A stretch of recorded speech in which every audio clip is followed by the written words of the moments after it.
많은 어떤 그 삶의 자리 가운데서 기다려본 경험들이 많죠, 우리가.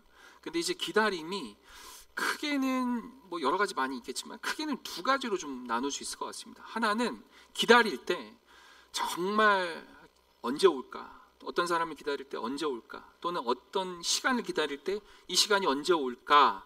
정말 하염없이 손꼽으면서 기대하면서 떨리면서 정말 약간의 긴장도 있으면서 흥분도 약간은 되면서 그러한 기다림의 시간이 또 우리에게 있고, 또 어떤 시간은 정말 이 시간이 안 왔으면 좋겠다, 정말 이 시간만큼은 빨리 차라리 지나갔으면 좋겠다, 왜 이리 일은 참 힘들까, 피할 수만 있다면 정말 피했으면 좋겠다라고 하는 어떤 그러한 기다림이 또 있을 것 같습니다.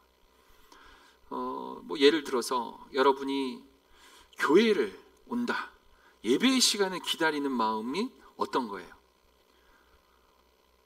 대답이 없으신 거 보니까 그냥 제 마음대로 해석을 하면 되죠.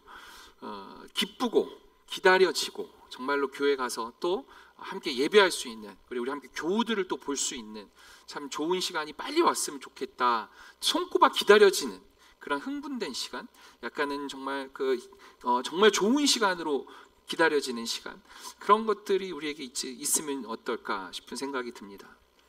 그런데 어떤 사람들을 만나고 또 어떤 시간을 기다릴 때는 참 힘든 시간들이 있죠. 오늘 우리가 본 성경 말씀은 사실은 이 기다림에 대해서도 사실 이야기하고 있는 것이 있어요. 오늘 그 말씀을 함께 좀 천천히 좀 풀어보려고 합니다. 새벽 기도의 시간에 저희가 데살로니가 전서를 계속 보고 있습니다. 여러분, 새벽 말씀 구역장님들 통해서 구역원들에게 잘 전파되고 있죠. 그래야만 합니다. 그래야만 합니다.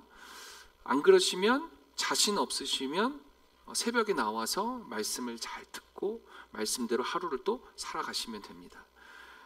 우리 구역장 통해서 말씀을 잘 전해 듣고 받고 그 말씀이 우리 삶의 자리 가운데서 삶의 한 방향이 되었으면 좋겠다 싶은 마음으로 새벽에 나름대로 메시지를 짧게 요약해서 전해 드리는 거예요. 그래서 하루의 시작을 말씀으로 좀 출발했으면 좋겠다라는 마음입니다.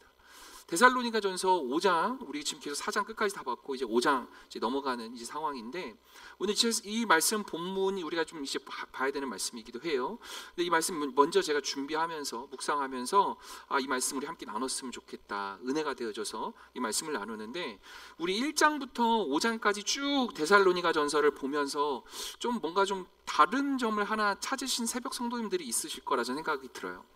바울 사도는요, 굉장히 카리스마 있고 무섭기도 하고 나름대로 힘 있는 사도였습니다. 그러니까 그의 삶이 결코 녹록지 않았잖아요. 그러다 보니까 그의 말에는 힘이 있었습니다. 그러니까 그의 삶과 그의 말이 일치되는 삶이었기 때문에 많은 교회들의 성도들이나 어떤 교회의 어떤 성도들 또는 사람들이 그 말의 권위를 가졌어요. 그 말의 권위를 인정했었습니다. 그래서 자신이 개척한 교회 또는 많은 교회들의 상황 가운데서 어려움이 처해져 있는 교회, 이런 교회들을 목양하고 지도하고 가르치는 데 있어서 필요하다면 정말 신랄한 비판을 마다하지 않고 정말 신랄한 비판 또는 정말 혹독한 혼냄, 이런 것들이 성경 곳곳에서 사실 바울이 쓴 이 편지의 글, 전서나 후서 뭐 이런 게 보면 굉장히 많이 나오거든요.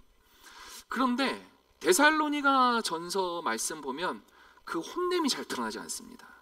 그러니까 비평 또는 비판 또는 꾸지람이 잘 드러나지 않아요. 그것이 데살로니가 전서에서 나오는 핵심적인 특징이거든요. 굉장히 달라요. 왜 그럴까?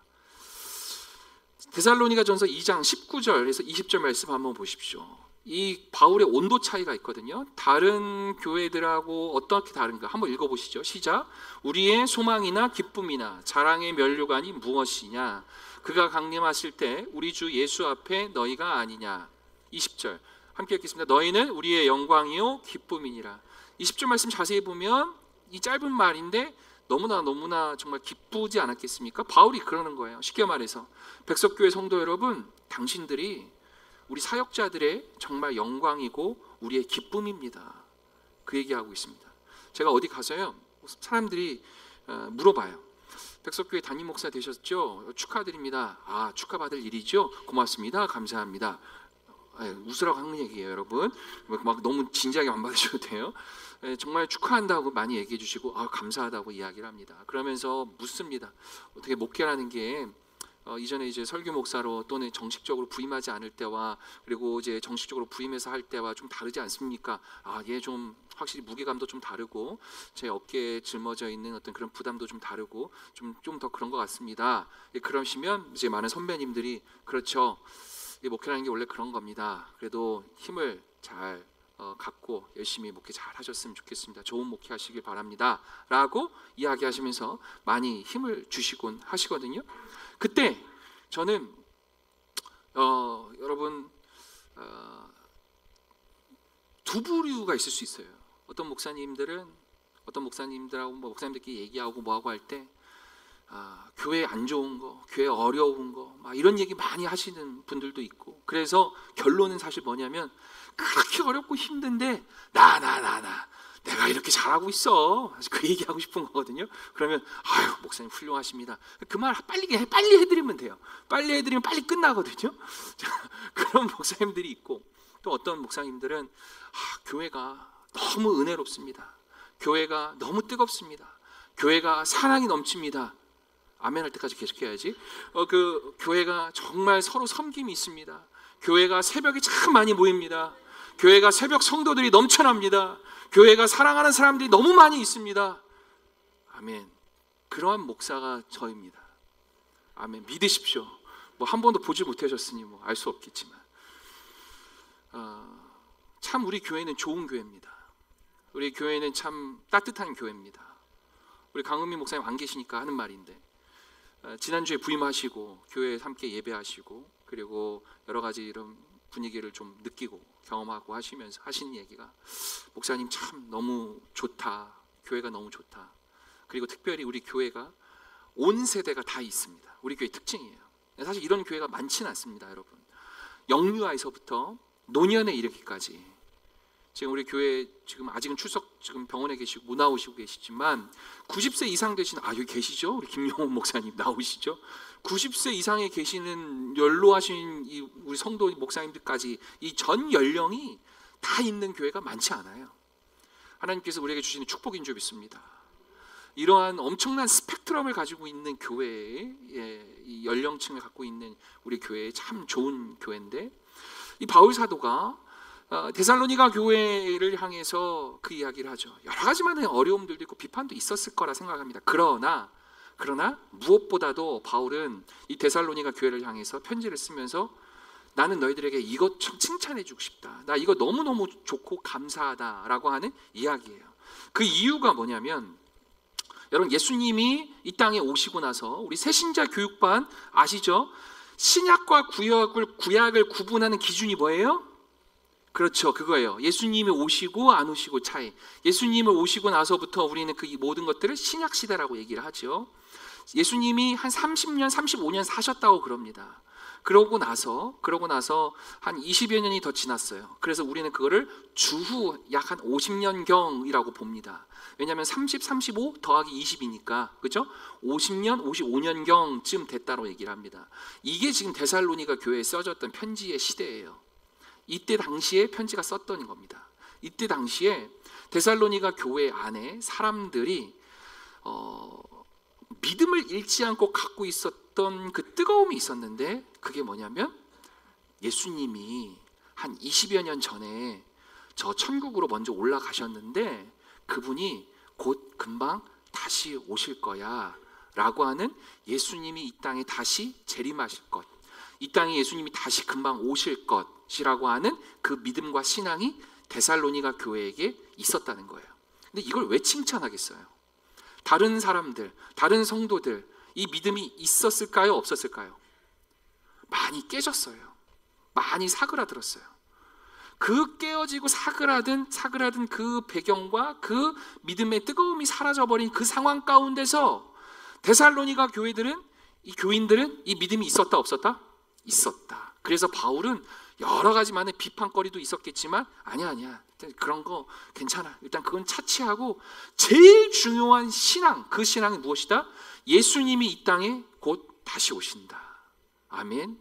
예수님이 이 땅에 오셔서 우리를 구원하신다. 예수님이 이 땅에 우리와 함께 살아가시면서 이 땅이 천국 되어진다. 아멘. 이러한 믿음과 소망이 데살로니가 교회 교인들에게 충만히 있었음. 이것에 대해서 그래서 바울은 칭찬하고 있습니다. 자, 그런데 오늘 본문 5장 4절을 한번 볼까요? 본문 5장 4절 말씀을 우리가 매일 읽어서 첫 절이에요. 함께 읽겠습니다. 시작. 형제들아 너희는 어둠에 있지 아니하매 그날이 도둑같이 너희에게 임하지 못하리니. 자, 5장 4절을 보면 조금 이상하다는 걸 사실 우리가 좀 느꼈어야 됩니다. 왜 그러냐 하면 하나님 나라, 예수님이 다시 오심을, 예수님이 이 땅에 오심을 우리는 하나님 나라가 이루어졌습니다라고 얘기를 합니다.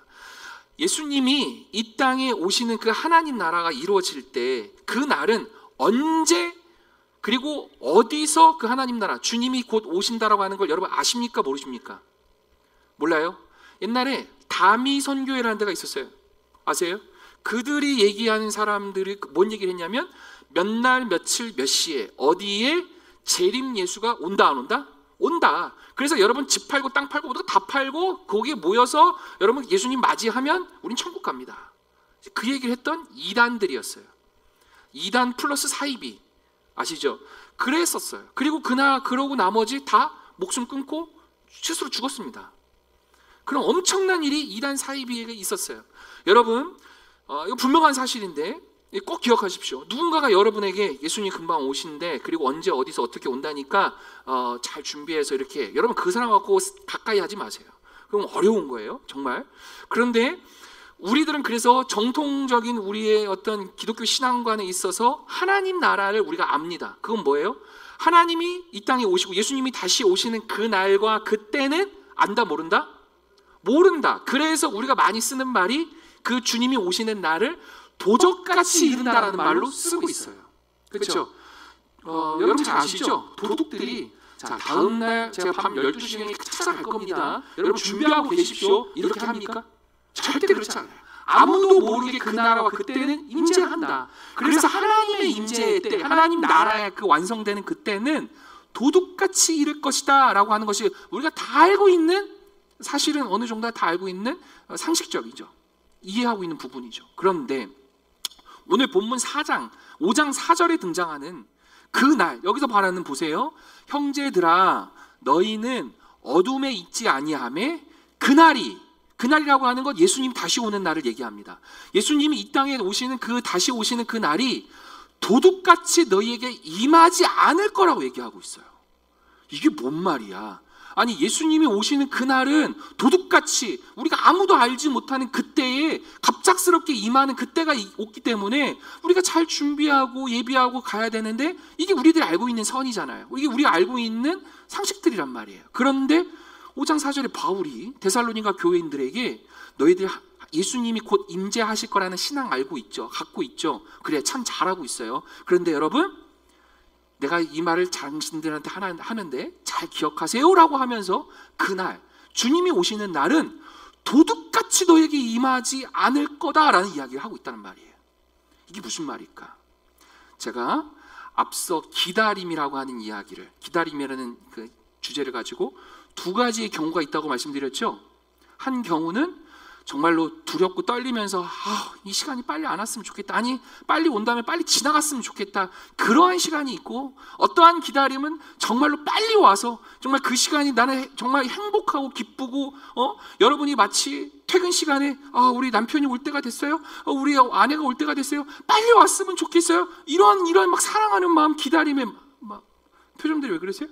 공감을 전혀 못하시는 표정들인데, 그러한 마음들이 또 기다림의 시간이 있단 말이에요. 자, 여기서 지금 얘기하는, 바울이 얘기하는 그날, 주님이 다시 오는 그날이 도둑같이 너에게 임하지 않는다라고 하는 말은, 너희들 하나님이 오시는, 예수님이 다시 오시는 날이 심판의 날이긴 한데 그 심판의 날이 두려운 거예요.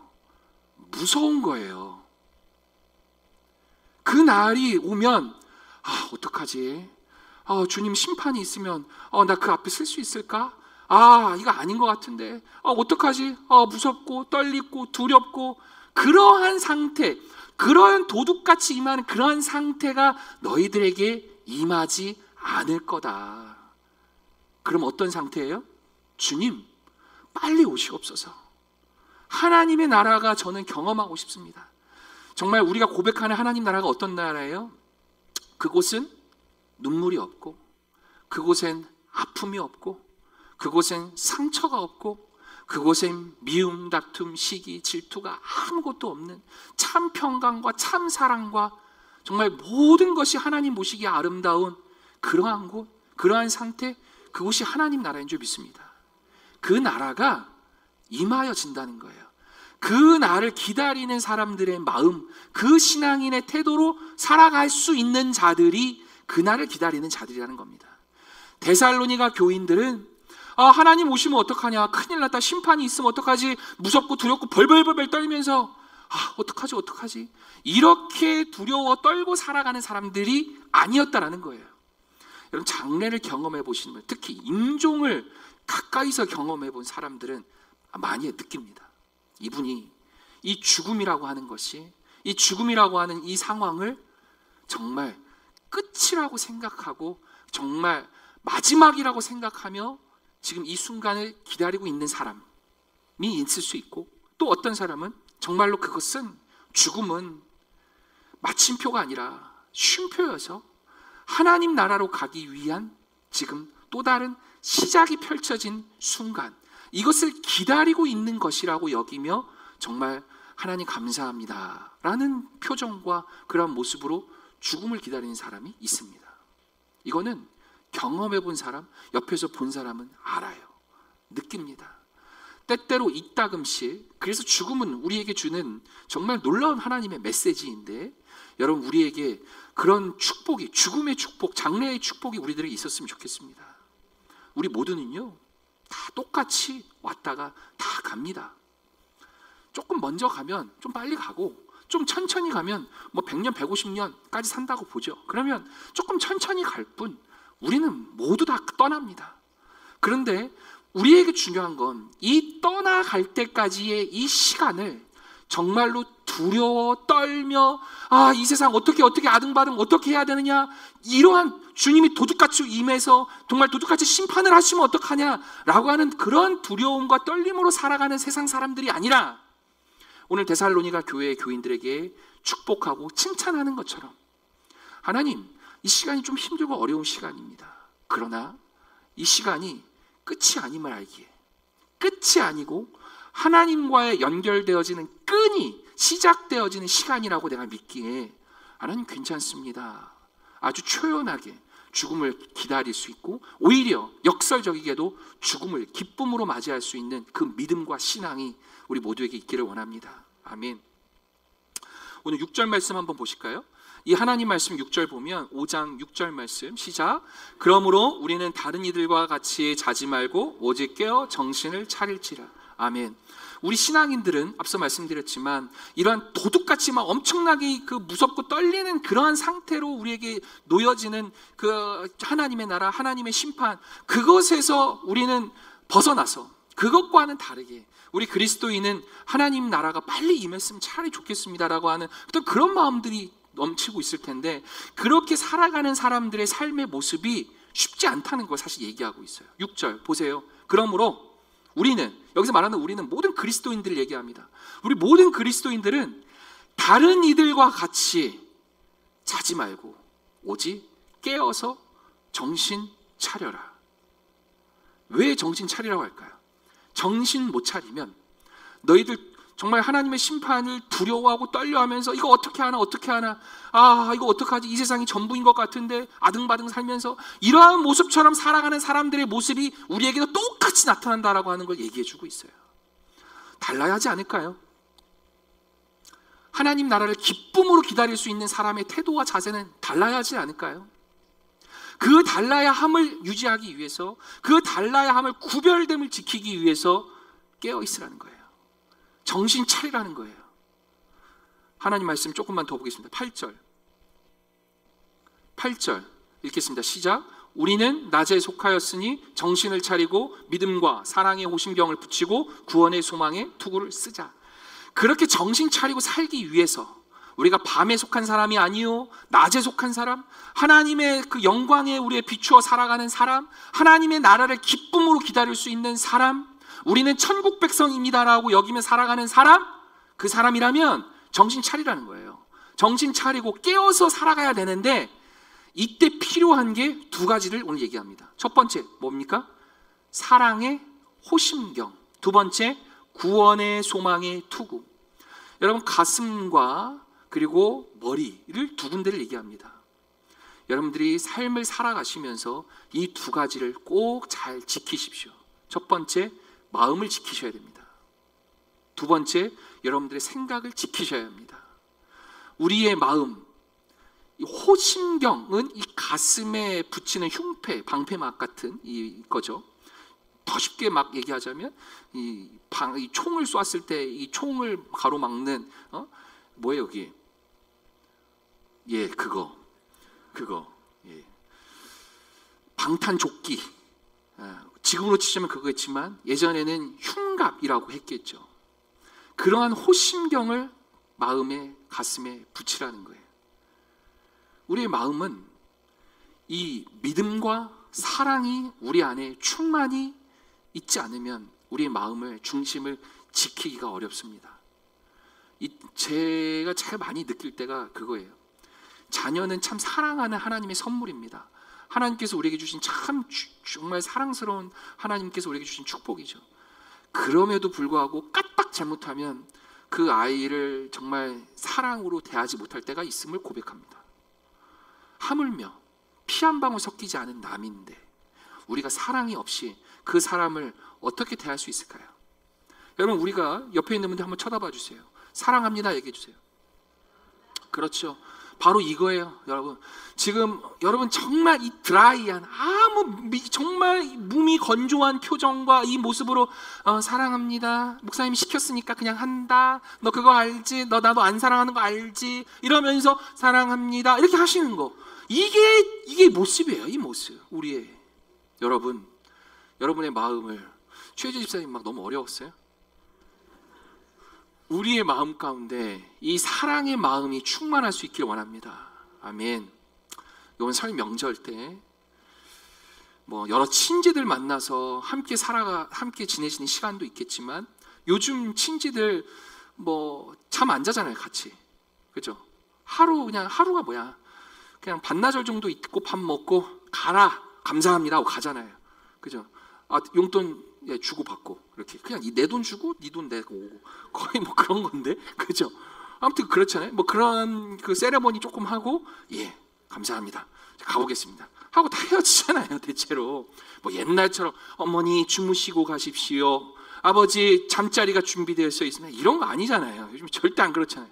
그랬다가 진짜 그래 어서 씻고 잘까 이랬다가 여러분 난리 나는 거 아시죠?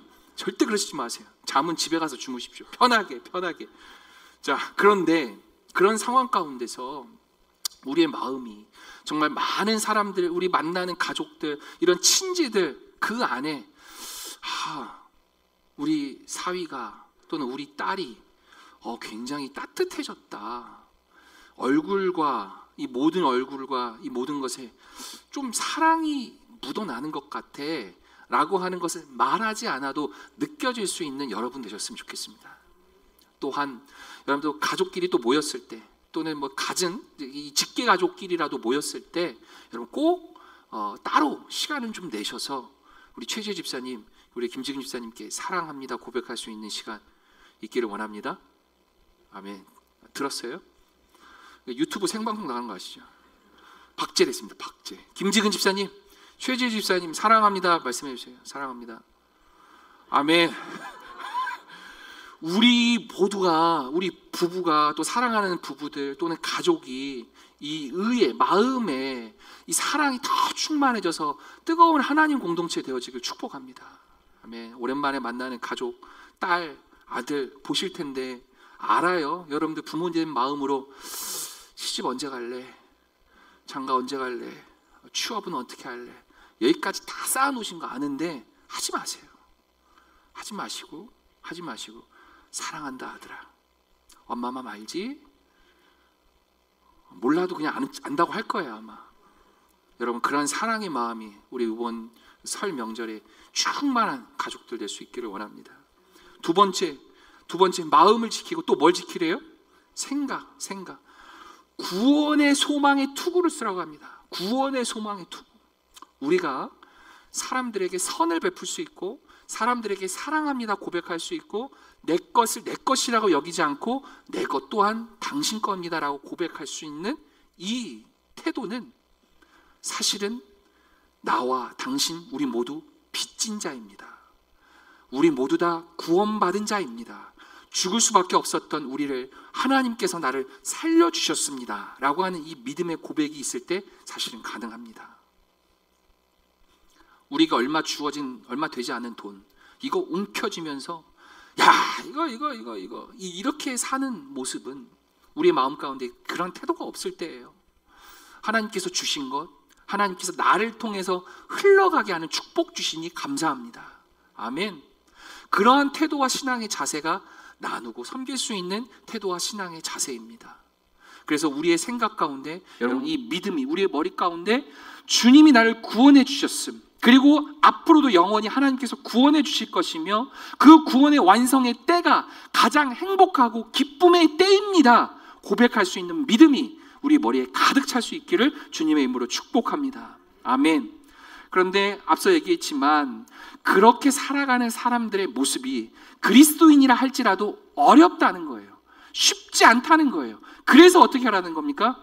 깨어있으라고, 정신 차리라고, 그래서 무장하라고, 머리에는 구원의 소망의 투구를 쓰고 가슴에는 믿음의 사랑의 흉배, 사랑의 호신병을 붙여서 머리와 가슴을 잘 지켜서 너는 정말 이 모든 세상의 이 질타와 또는 이 세상의 압력 가운데서도 정신 차렸다, 나는 무장되어졌다 라는 삶의 태도와 자세로 살아가라는 것을 얘기하고 있습니다.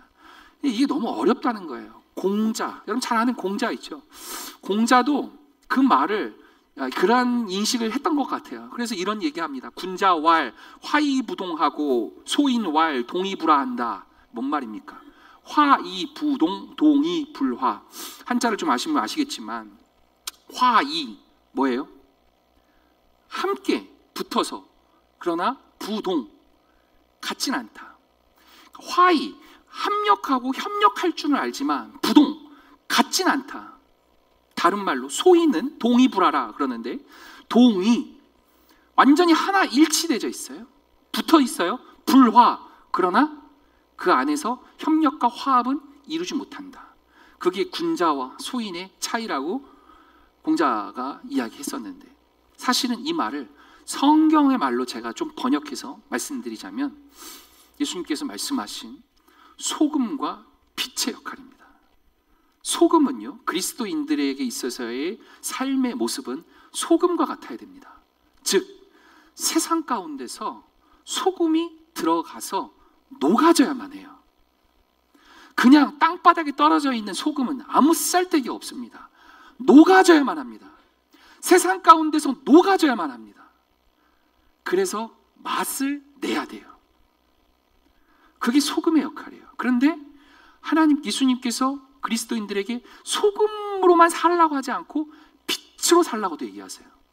세상 가운데서 소금이 되어져서 녹아 들어가지만 그곳에서 하나가 되어져서 완전히 일치가 되어져서 이게 소금물인지 맹탕물인지 뭐 무슨 물인지 조차 그 분명한 색깔 그런 거 다 까먹고 네가 그리스도인인지 세상 사람들인지 뭔 사람인지 아무것도 모르게 세상 살아가는 게 아니고 빛으로서의 역할도 감당해야 할 것을 말씀하셨습니다. 그러니까 오늘 우리가 우리의 소망, 다시 말해서 하나님의 나라가 우리에게 완성되어지는 그날이 우리에게 있어서는 참으로 기쁘고 감사한 그때가 우리에게 반드시 올 겁니다라는 그 믿음의 소망을 가지고 살아가는 사람들, 우리 백석의 교우들이라면 소금으로 여러분들의 가정 가운데, 여러분 세상 가운데서 잘 녹여낼 수 있기를 원합니다. 잘 조화롭게 살아가실 수 있기를 원합니다. 그러나 소이불화, 소이부동 어떻게 해요? 그냥 거기서 하나가 되어져서 뭐 하나가 된 것 같고 뭐 이런 것 같지만 색깔 잃어버리고 살지 말라는 거예요. 정체성 잃어버리지 말라는 거예요.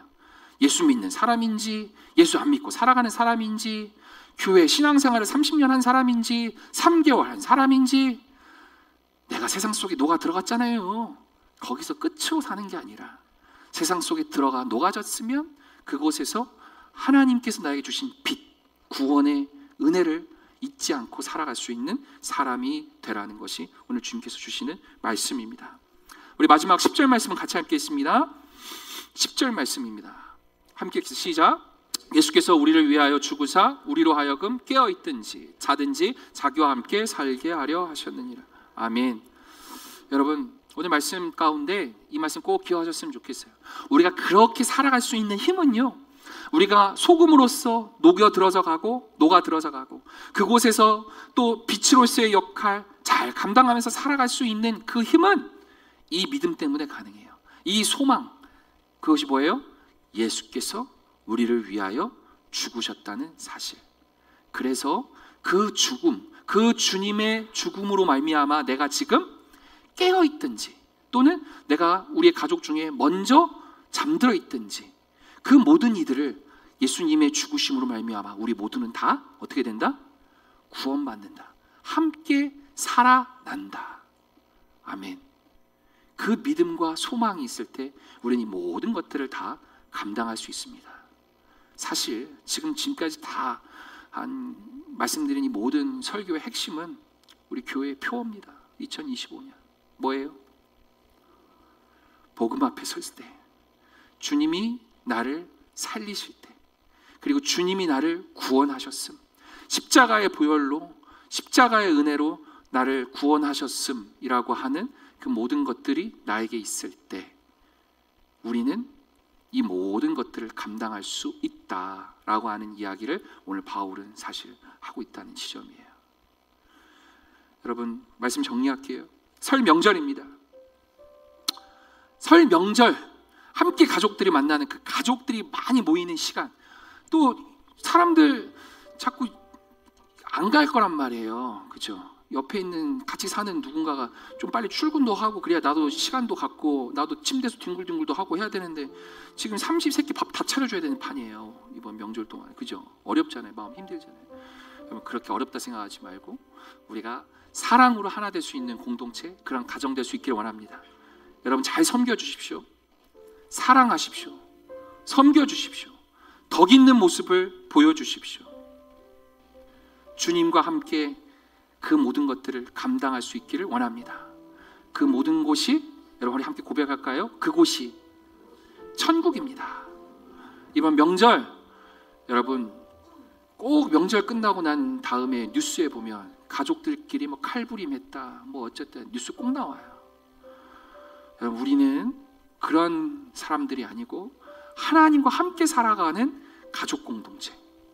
우리 강은미 목사님 말씀하셨지만 우리는 하나님 안에서 한 가족입니다. 아멘.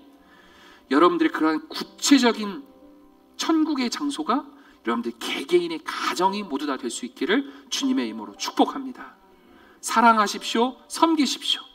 우리의 소망을 품고 살아가며 그것을 실천할 수 있는 우리 모든 가족들이 될 수 있기를 주님의 이름으로 축복합니다. 아멘. 이 시간 우리 함께 찬양하고 기도하겠습니다.